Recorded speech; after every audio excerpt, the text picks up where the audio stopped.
چیزی که هستیم که مسئله هستی شاید که نسبت بعضی مردم تازه مسئله دی آئی راجع به جریرانی که نماز دیں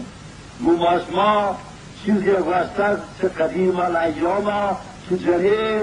جرا قیمی نماز بکن جریر مرکوع سرا که برد بداری مسجدان خدا مش بکن نه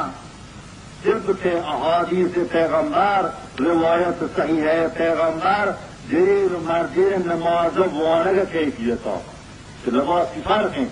جریر نماز و هر کجا که نامحرم دی ما هم که باید این که صدا ستر بکن جز دیم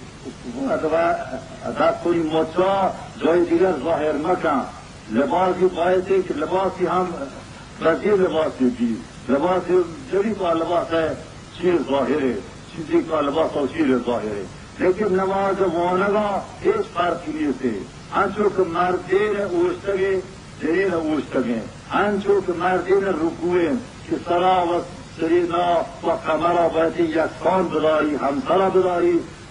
جرین هم باید نمازا جرین کی راست بکن سجدا انچو کہ مردین خودی زانو چه خودی رانا گیر بکن خودی شکما چه خودی رانا گیر بکن سویدا اندازی خدا پکشتی جرین هم باید خدا حلش پکشتی اما تحیات ننده جایزه چون که جرین ننده هم چون که مردی را ننده که هر زن کیفیت از پیغمبر وارده جرینی و مردینی نیست اگر هم چون که جرین ننده تحیاتا اگر مردینی بلندی اشکالی نیست و اگر نه چون که مردین جندن اگر جریر بتحیاتا بلندی هم اشکالی نیست این هر دوی ثابتن پس این چیزا بزانن که از این روایات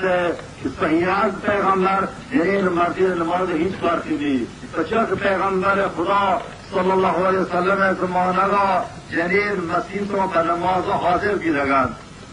و پیغمبر آقاشتک صلو کما رأیتمونی اصلی انچو که من نماز کنم شما انچو نماز بکنه و پیغمبر که نگاشتک شمای جدید طور دیگر نماز بکنه مردین طور دیگر نه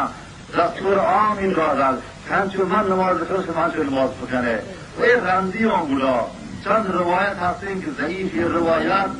رندی عالم و چیزی را بخوری اجتحاد از وقتگن و دستور داره که جنین مردینه که نماز جدا بگید و الحمدلله همی در اکثر کشورهای اسلامی جنین مردین نماز فرق نیست الا در هندوستان و پاکستان و بعضی جاها غیر در عربی ملکان در تاجیکستان و مسلمانان شوروی اگر بیانی که عربیان در همچون مردین نماز کنند جنین مردین نماز